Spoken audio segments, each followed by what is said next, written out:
안녕하세요. 혹시 알고 계셨나요? 로켓 한 번 쏘는데 드는 비용이 웬만한 나라의 1년 국방 예산과 맞먹었다는 사실을. 그런데 지금 그 로켓이 발사 8분 만에 다시 땅으로 돌아와 스스로 착륙합니다. 마치 영화 속 장면처럼. 하지만 이건 영화가 아닙니다. 한 남자가 로켓을 쓰고 버리는 건 말이 안 된다고 말했을 때 전 세계 우주 전문가들은 비웃었습니다. 나사 내부에서도, 유럽 우주국 ESA에서도, 심지어 같은 실리콘밸리 동료들조차 고개를 저었습니다. 로켓은 원래 그런 것이었으니까요. 한 번 쓰고 바다에 버리는 것. 그 남자는 일론 머스크였고 그가 세운 회사가 스페이스X입니다. 2002년 머스크는 자신이 페이팔을 팔아번 돈 중 약 1억 달러, 우리 돈으로 1,300억 원 넘는 돈을 들고 스페이스X를 창업했습니다.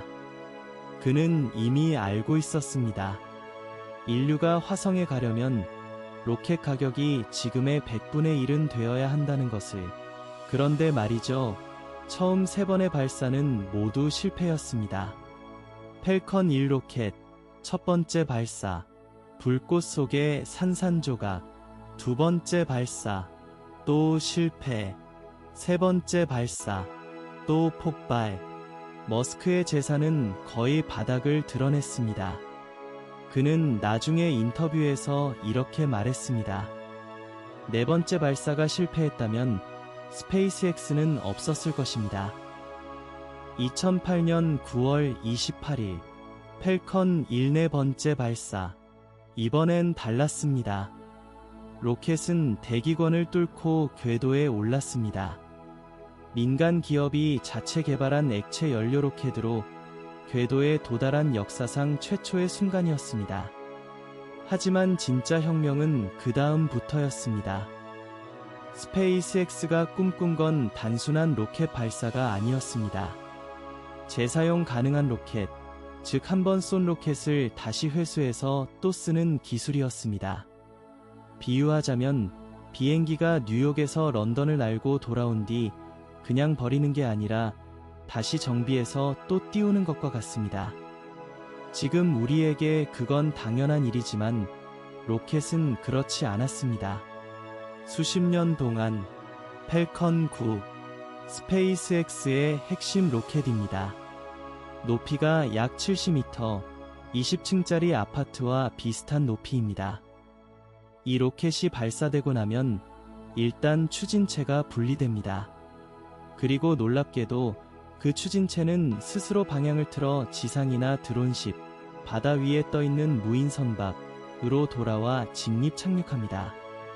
발사 후 불과 8분 만에 2015년 12월 21일 펠컨 9 1단 추진체가 최초로 육상 착륙에 성공했을 때 스페이스X 본사 직원들은 자리에서 벌떡 일어나 울었습니다.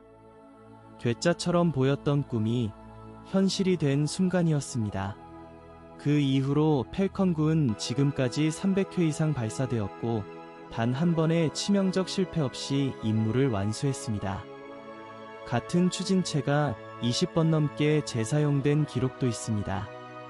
예전엔 로켓 한 번 발사에 수천억 원이 들었지만 스페이스X는 그 비용을 수십억 원대로 끌어내렸습니다.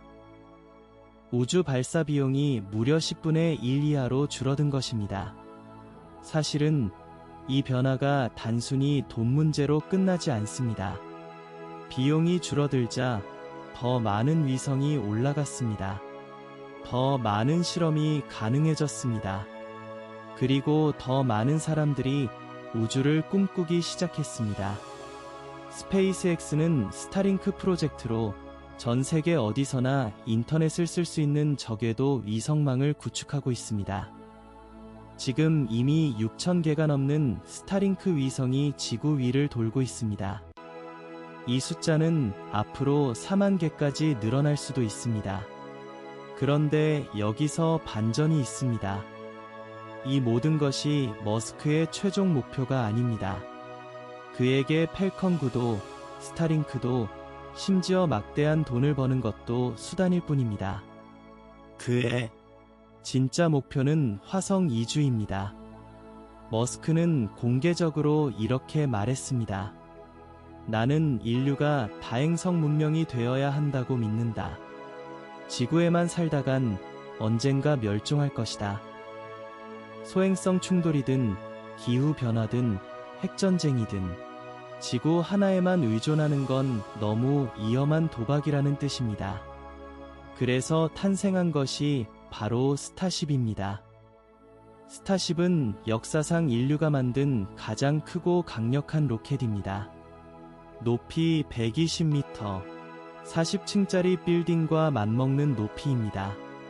추력, 로켓이 위로 밀어올리는 힘은 약 7,590톤으로 아폴로 계획에서 달에 인간을 보냈던 세턴 V 로켓보다 거의 2배 강합니다.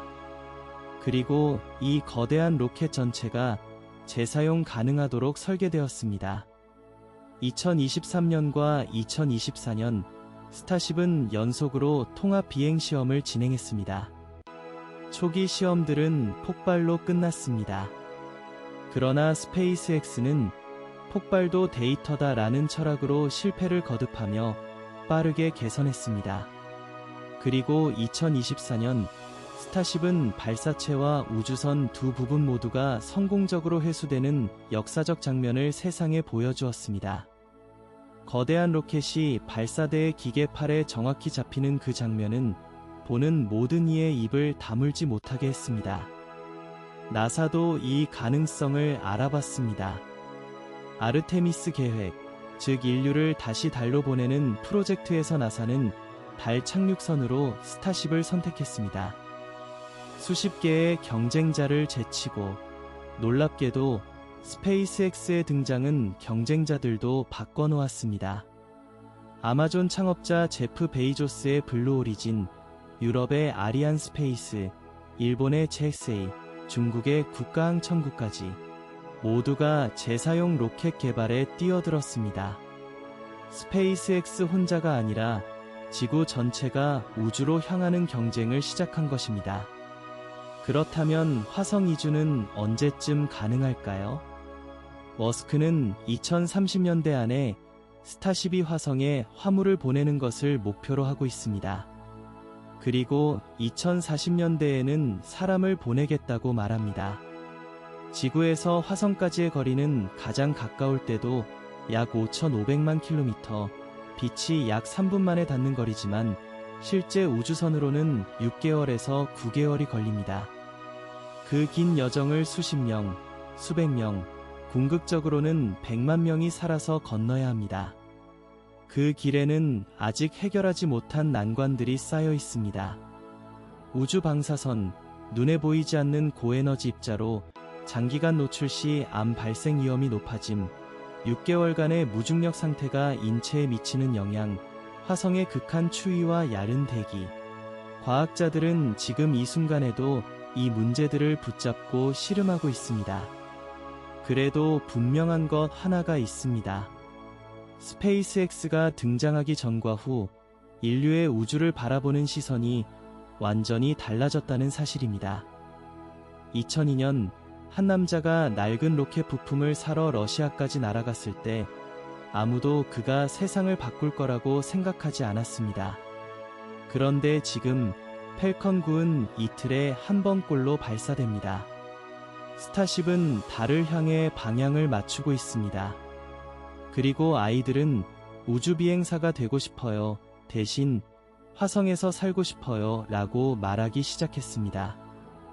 우주는 더 이상 소수의 나라와 거대한 국가기관만의 영역이 아닙니다. 지금 이 순간에도 펠컨 9은 어딘가의 발사대에서 다음 임무를 준비하고 있습니다. 스타쉽은 더 멀리 날기 위해 조금씩 완성되어 가고 있습니다. 그리고 화성의 붉은 하늘 아래 첫 번째 인간의 발자국이 찍힐 날은 생각보다 멀지 않을지도 모릅니다. 우리가 살아있는 동안에 오늘 영상이 흥미로우셨다면 구독과 좋아요 꼭 눌러주세요. 다음 편에도 더 놀라운 우주의 이야기로 찾아뵙겠습니다.